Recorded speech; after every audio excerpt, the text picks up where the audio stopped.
Hello everyone, welcome to my new blog. तो आज मैं अपने दोस्त के साथ जा रही थी दीपुदा पर, वहाँ बहुत भीड़ थी। तो फिर हम दोनों सोचा हम जाते हैं भुजिया घाट। हम जा ही रहे थे कि हमें रास्ते में मिले मेरे दोस्त के दी जीजू। फिर उन्होंने बोला कि कहाँ जा रहे हो। हमने कहा दीपुदा से आ रहे हैं, लेकिन वहाँ बहुत भीड़ है। तो जीजू ने कहा चलो ऊपर को चलते हैं।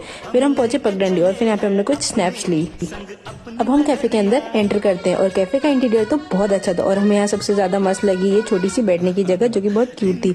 और फिर यहाँ पे हमने कुछ स्नैप्स ली और यहाँ पे कुछ फोटोज भी क्लिक करी। इसके बाद हमने बाहर भी कुछ फोटोज क्लिक करी। अब हम इसके बाद चले गए छत पे और छत पे से इतना मस्त व्यू था और छत पे की लोकेशन तो बहुत मस्त थी। ये आई लव पगडंडी।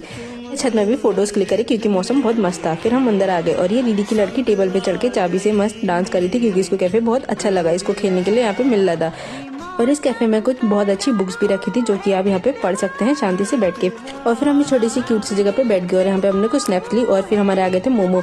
और फिर यहाँ पे जीजू ने हमारी बेइज्जती कर दी कि तुम दोनों अकेले क्यों घूमते हो, तुम्हारा कोई बॉयफ्रेंड नहीं है क्या। और फिर यहाँ पे तनु मुझे मोमो खा रही थी चिढ़ा के क्योंकि मोमो नहीं खाती। इसके बाद दीदी की लड़की ने कहा मैं भी खाती हूँ और फिर तनु ने उसे एक गर्म मोमो खिला दिया जिससे उसकी जीभ जल गई और उसे गुस्सा आ गया था, रोने लगी तो वो दीदी पे चिपक गई और दीदी को यहाँ के मोमो बहुत टेस्टी लगे। इसके बाद हमने बातें करी और बहुत मस्ती भी करी और हमारी तो बातें ही खत्म नहीं होती। इसके बाद नूडल्स आ गए थे तो हमने नूडल्स खाए और जो कि नूडल्स थे बहुत स्पाइसी थे और बहुत टेस्टी भी थे। और फिर हम कैफे से चलते हैं क्योंकि रात हो गई थी और दी जीजू कार पे आ रहे थे, हम लोग स्कूटी पे जा रहे थे। तो तन्नूर में बहुत भीग गए थे क्योंकि बहुत तेज बारिश हो गई थी। और आपसे मिलते हैं अब नेक्स्ट ब्लॉग में। Bye bye.